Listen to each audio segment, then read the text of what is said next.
Did this mean she had to apologize? Was something wrong with the eclair? Colin inquired the next time they stepped toward each other. A full 10 seconds passed before they were closely enough again for her to say, I beg your pardon. You look as if you swallowed something vile, he said loudly this time, for he would clearly lost patience with waiting for the dance to allow them to speak.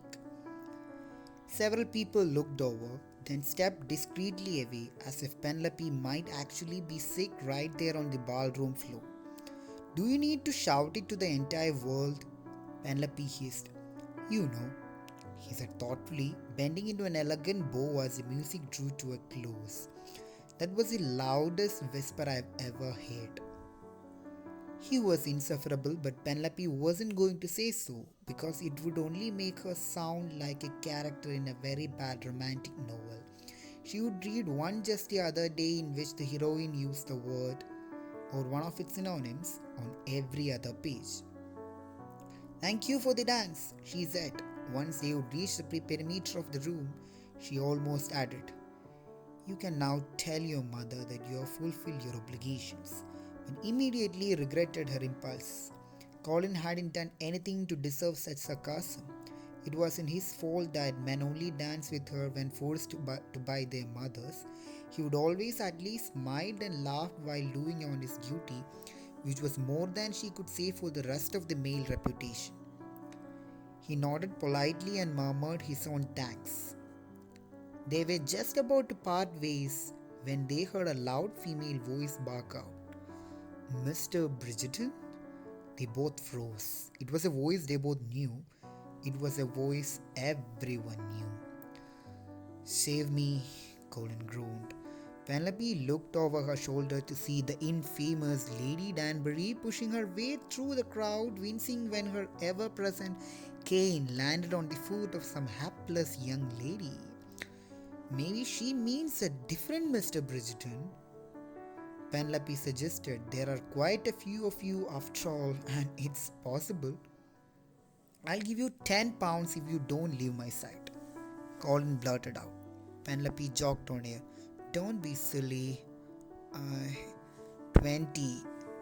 Done, she said with a smile, not because she particularly needed the money, but rather because it was strangely enjoyable to be extorting it from Colin. Lady Danbury, she called out, hurrying to the elderly lady's side. How nice to see you. Nobody ever thinks it's nice to see me, Lady Danbury said sharply.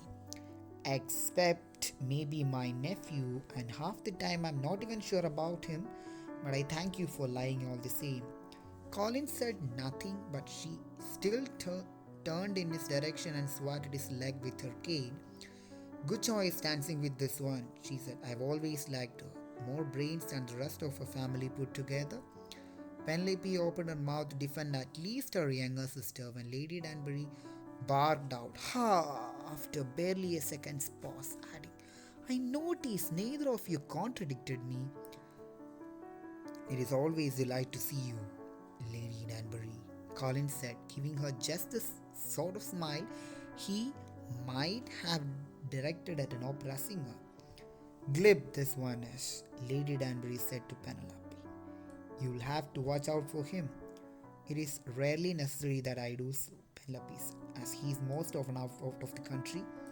See, Lady Danbury crowed again. I told you she was bright. You'll notice, Colin said smoothly, that I did not contradict you. The old lady smiled approvingly. So, you did it. You're getting smart in your old age, Mr. Bridgerton.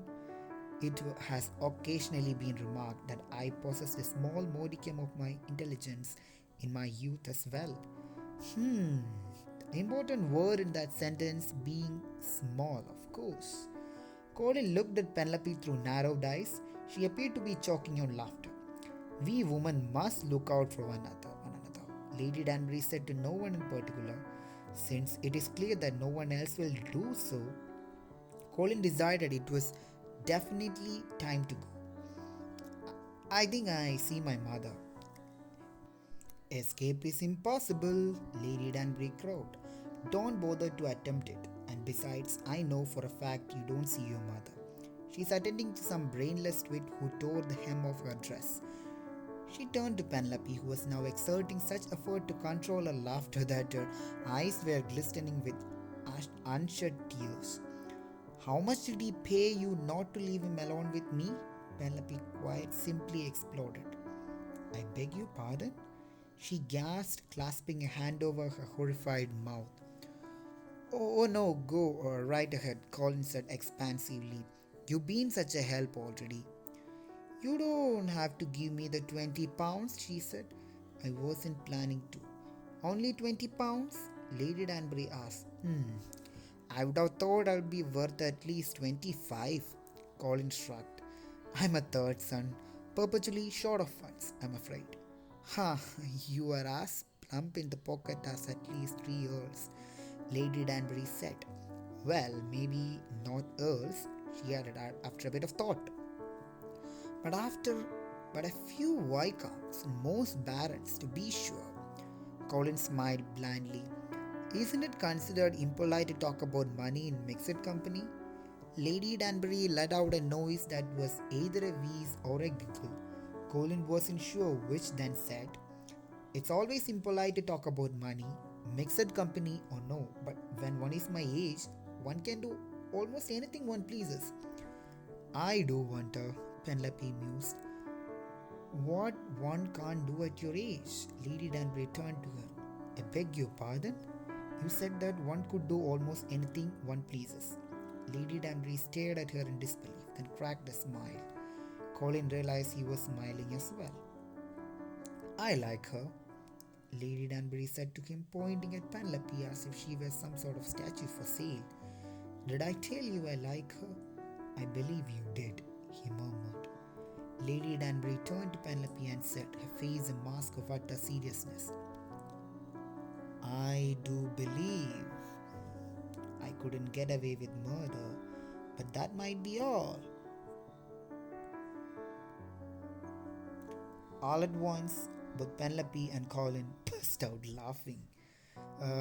Lady Danbury said, What's so funny? Nothing, Penelope gasped. As for Colin, he couldn't even manage that much. It's not nothing, Lady D persisted, and I shall remain here and pester you all night until you tell me what it is. Trust me when I tell you that is not your desired course of action. Penelope wiped a tear from her eye. I just go through telling him, she said, motioning with her head toward Colin that he probably could get away with murder. Did you now?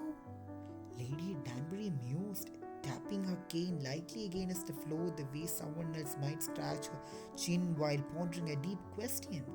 Do you know, but I think you might be right. A more charming man I don't think London has ever seen. Colin raised a brow. Now, why don't I think you mean that as a compliment, Lady Danbury? Of course it's a compliment, you dunderhead. Colin turned to Penelope, as opposed to that, which was clearly a compliment. Lady Danbury beamed. I declare, she said, this is the most fun I have had all season. Happy to oblige, Colin said with an easy smile. It's been especially dull here, don't you think? Lady Danbury asked Penelope.